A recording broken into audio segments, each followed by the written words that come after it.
To the Point with Michael Williams. We find a defendant guilty of manslaughter. Guilty verdicts for former police officer Noumann Raja in the shooting death of local drummer Corey Jones. The verdict coming almost 3.5 years after the African-American community's protest over that young black man being shot by a law enforcement officer. Good morning. What has changed since the days of those protests to the verdict? Joining me to talk about that and more, Patrick Franklin, a familiar face to you in our community, president of the Urban League of Palm Beach County. And sir, we appreciate you coming in. Thank you for having me, Michael. Your reaction to the verdict: guilty of manslaughter, guilty of attempted first-degree murder, sentencing April 26. Noumann Raja could end up going to jail 25 years to life. I was absolutely shocked. Shocked? Shocked. I didn't expect that verdict. Being what I've seen across this country over the last 3 to 5 years, expectations were low. And I think what I've heard from around the community, it was justice prevailed. What verdict did you expect? The usual. Basically, not guilty. Not guilty. But the facts were solid here.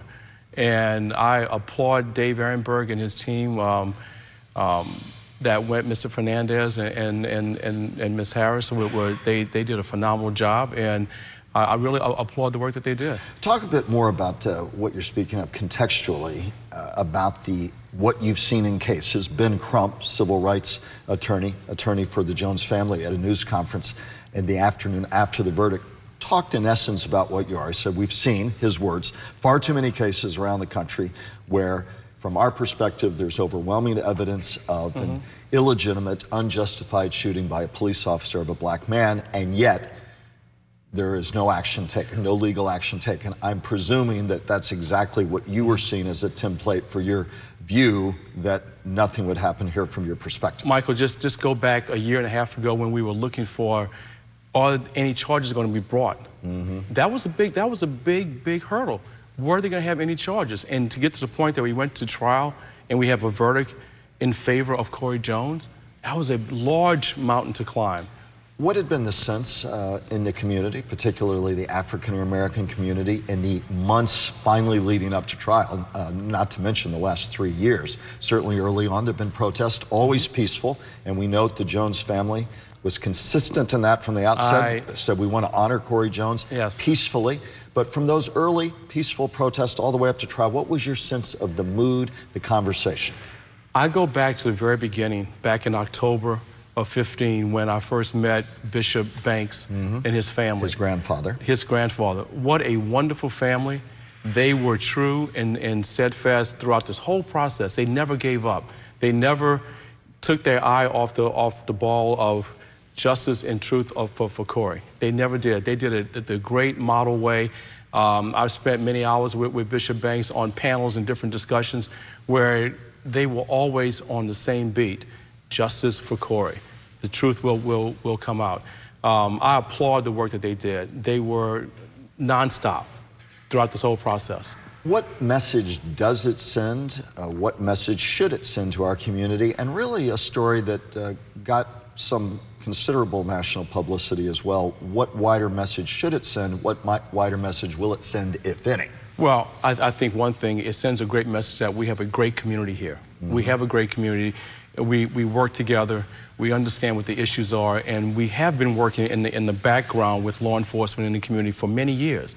But to say that justice prevailed here and we worked through the entire process in a peaceful way, in a way that we can build upon. My whole thing is, how are we going to build upon this going into the future? How are we going to work with law enforcement? How are we going to work with our young people? How are we going to work with young adults as they encounter law enforcement? How are law enforcement going to work with our community as they encounter each other in a positive way? And which leads to my next question, and it needs to be said. It's obvious, but needs to be said. The Jones family made it clear. You certainly do all the time. The overwhelming preponderance of police officers are out doing wonderful work, sometimes in very, very dangerous circumstances. They're good people trying to protect our community, doing great work. We owe them a huge debt. Yes, we do.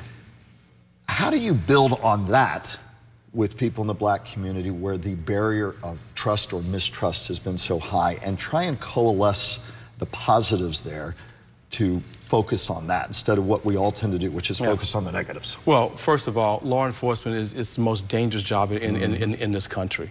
I wish that every law enforcement personnel that leaves home every morning comes home every evening, just the same way that they left home, safe and in the same way.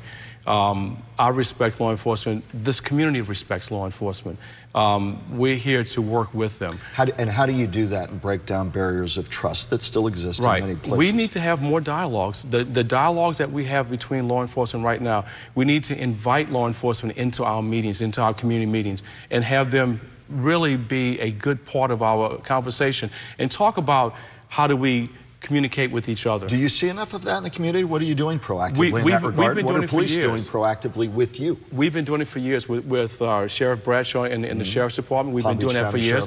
With the city of West Palm Beach, the city of Delray Beach, and hopefully we can start in the city of Boynton Beach so that we can have these community dialogues in order to not have the confrontations. First of all, this confrontation with Corey Jones and the officer should never happen. It should have never happened. Was it an extension? Many in the black community complained driving while black. This was pulled over, broken down while black. Some said he was automatically, there's got to be something going on there.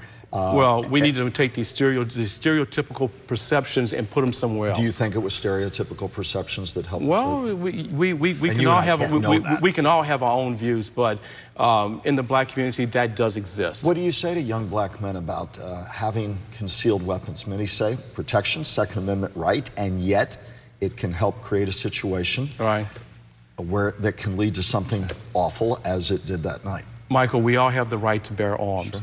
And we need to at least have the perception that a young black male can have a gun just like any other person in this country can have, and be able to have it safely. Does it concern you, and Ben Crump, civil rights attorney, Jones family lawyer, alluded to this, without a roadside emergency call, Corey Jones had made a call to roadside emergency for help, unbeknownst, of course, to Noumann Raja at the time. That really buttressed the prosecution argument that Raja had acted in a reckless manner, their words, an aggressive manner, their words, never identified himself, unmarked van, out of uniform. But Ben Crump said, you know, without that, I don't know if we go forward with this case. How concerning was that, and is that type of thing to you? Yes, many of our young people, they are being taught now, you stop, put your phone on, let it sit there. Let it record what's going on. Technology, I think, is going to give us those opportunities now to solve some of these cases, to at least get to the point where we can avoid them. Let me ask you, all-white jury, much has been made of that, an all-white jury convicted a police officer for an on-duty shooting, the first time that's happened in 30 years in the state of Florida, but you had concerns about it being an all-white jury. Yes. Then and now, your thoughts? I just didn't think it reflected this community. We are a diverse community, and we're made up of a lot of different people, and I think it should have been just a little bit of color, but I commend the jurors for taking in all the facts that were presented to them and going through the law and making it their decision. I do want you to listen to reaction from the head of the Police Benevolent Association, John Kasanjian. Strong reaction to the verdict. Let's listen to his brief comment. It's a sad day for a law enforcement officer when they can't defend themselves when a person pulls a gun on them. Period. Your reaction? It's a sad day when this community, when you can't drive and not be shot when you had nothing that you did wrong, okay? Like I said earlier, we respect law enforcement. We need law enforcement to protect and serve this community, absolutely. But we also need law enforcement to abide by the law and make sure that we all are safe. We've touched on it, but final questions. Go back to your thoughts on where you think the state of police community relations are with our black community and the Palm Beaches and really beyond as well. We cover a 5-county region. Your sense of that? It's getting better. It's getting better. This is a positive step in the right direction, and I think this has to be a building block. And we have to move forward in a positive direction, because if we don't use this to learn from it and to teach from it, then we've lost a golden opportunity. What other lessons? People want to draw their lessons. It depends on the prism upon which you view a case like this, both locally, regionally, and nationally. Much has been made of that yesterday about what this may say about other cases across the country. Still a lot of pessimism about the instances where people in the African-American, the black community feel shootings are unjustified. Police oftentimes in those cases saying we're defending ourselves. We've seen the outcome of many of those cases. Right. Where do you think the Palm Beach County case sort of fits into the narrative? What are we learning, or perhaps, and are we over-learning or under-learning from this? Where do we go forward? I think that we absolutely have to use this as a model. And I go back to the Jones and Banks family. Mm-hmm. The way they handled themselves over the last 3.5 years, that's a model. The way that the... Barometers for persistent demands for justice, persistent but peacefully. Demands, but peacefully. And they should be commended for that. Mm-hmm. But also, we learn from this that technology will help as we go forward, because we need to utilize all the tools we can to make sure that situations don't get out of control. And we need to continue to teach our young folks how to communicate and address each other and address law enforcement. This was a different situation. This young man, like anything else, if you or I were stopped inside of I-95 in the morning hours, whatever, you and I might have thought that we might have been robbed or shot or anything like that in the way that it's been described so far, okay? And I guess later down the line, we'll find out more details about the case. But for right now, I think we need to teach our young people and teach our adults, and really a teaching moment in this community to say, what did we learn from this? How do we grow from this? But also have law enforcement at the table to learn and grow with us. Sir, we thank you for your perspective, for your thoughts here on a case that has been so widely watched over the past several years in this community, and indeed a case that has been watched nationally as well. Absolutely. As always, thank you for your eloquence and your insights. Thank you for being my guest. Coming up, other news, the fight developing over the environment. That and much more when we come back.